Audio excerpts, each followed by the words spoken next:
आज से करीब 78 साल पहले यानी 14 अगस्त 1947 को भारत आजादी की सुबह देखने वाला था। उस रात आधा भारत जश्न में डूबा हुआ था, लेकिन वहीं दूसरी ओर यही भारत काले अंधेरे में भी डूब रहा था। 14 अगस्त 1947 की आधी रात सिर्फ एक जश्न की रात नहीं थी, ये वो रात थी जिसमें उजाले के साथ आया बंटवारे का अंधेरा। जहाँ कुछ लोग तिरंगा लेकर नाच रहे थे, वहीं कुछ लाशों के ढेर पर रो रहे थे। सरहदों पर खून से लथपथ लाशें थी। हिंदुस्तान 2 हिस्सों में बांटा जा रहा था, लेकिन इसी के साथ 14 अगस्त की शाम 5 बजे के बाद देश के कई हिस्सों में उत्साह का माहौल भी था। हर कोने में दिए और रोशनी से सजावट हो चुकी थी। लोग सड़कों पर भारत माता और इंकलाब जिंदाबाद के नारे लगा रहे थे। दुकानों, घरों और सरकारी इमारतों को भी जगमगाती रोशनी से सजाया गया था। शाम 7:30 बजे भारत के अंतिम ब्रिटिश वायसराय लॉर्ड माउंटबेटन ने ऑल इंडिया रेडियो पर अंग्रेजी में एक संदेश दिया। उन्होंने भारत को आजादी की बधाई दी और कहा कि अब भारत अपना भाग्य खुद लिखेगा। रात 9 बजे दिल्ली में संविधान सभा का विशेष सत्र शुरू हुआ, जिसकी अध्यक्षता कर रहे थे डॉक्टर राजेंद्र प्रसाद। ये सत्र भारत की स्वतंत्रता की घोषणा के लिए बुलाया गया था। दिल्ली के इंडिया गेट के आसमान पर रोशनी फैली हुई थी और ठीक रात 11:59 पर संविधान सभा के सेंट्रल हॉल में पंडित जवाहरलाल नेहरू ने दिया वो ऐतिहासिक भाषण जिसे आज भी ट्रिस्ट विद डेस्टिनी के नाम से याद किया जाता है। Long years ago, we made a tryst with destiny, and now the time comes when we shall redeem our pledge. उन्होंने कहा, कई साल पहले हमने नियति से एक वादा किया था और अब वो समय आ गया है कि हम अपना वादा निभाएं। पूरी तरह न सही, पर बहुत हद तक तो निभाएं। आधी रात के समय जब दुनिया सो रही होगी, भारत जीवन और स्वतंत्रता के लिए जागेगा। रात 12 बजे यानी 15 अगस्त 1947 को भारत आधिकारिक रूप से स्वतंत्र हो गया। उसी सुबह संसद भवन परिसर में स्वतंत्र भारत का राष्ट्रीय ध्वज पहली बार फहराया गया। 15 अगस्त की सुबह 8 बजे दिल्ली के वायसराय हाउस, जो आज राष्ट्रपति भवन कहलाता है, वहाँ एक ऐतिहासिक समारोह हुआ, जहाँ पंडित नेहरू ने अपने मंत्रिमंडल के साथ शपथ ली।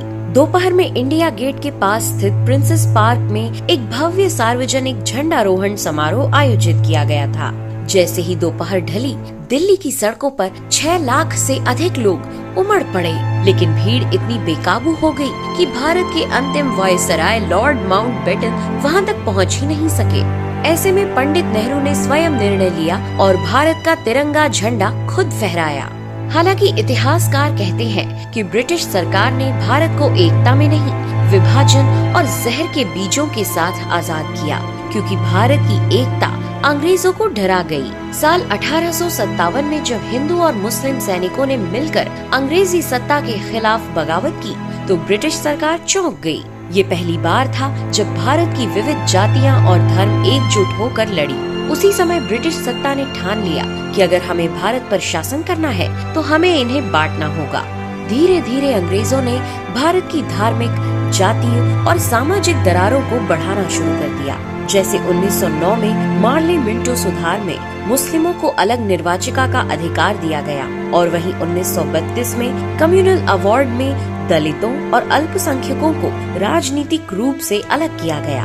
जब कांग्रेस ने अंग्रेजों के खिलाफ भारत छोड़ो आंदोलन छेड़ा, तो ब्रिटिश सरकार ने कांग्रेस पर दमन बढ़ाया, लेकिन दूसरी ओर मुस्लिम लीग को समर्थन दिया।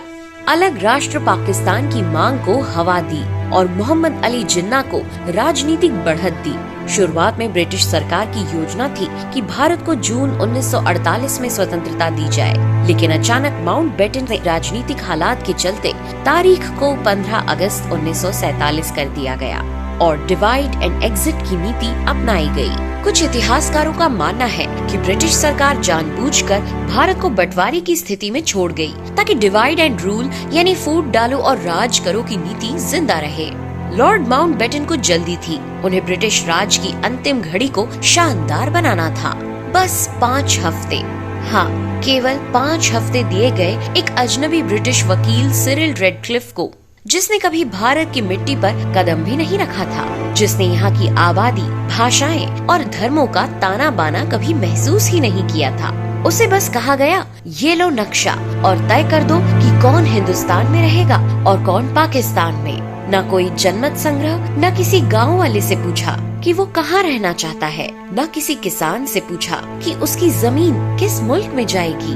और उस रेखा के साथ बट गई जिंदगियाँ, बट गए खेत, मकान, रिश्ते, यहाँ तक कि कब्रें भी। उस जल्दबाजी के नतीजे में लाखों बेकसूर लोग मार दिए गए, करोड़ों बेघर हो गए, हिंदू, मुस्लिम, सिख सब एक दूसरे के खून के प्यासे बना दिए गए। औरतों के साथ दुष्कर्म हुए, बच्चों के कत्ल हुए और ट्रेनों में थी बस लाशें ही लाशें। बंटवारे की रेखा खींची तो गई, लेकिन ना तो ठीक से समझाई गई, न ही अमल के लिए व्यवस्था की गई। बंटवारा सिर्फ जमीन का नहीं था, ये एक सदी भर की एकता को तोड़ने की सुनियोजित साजिश थी।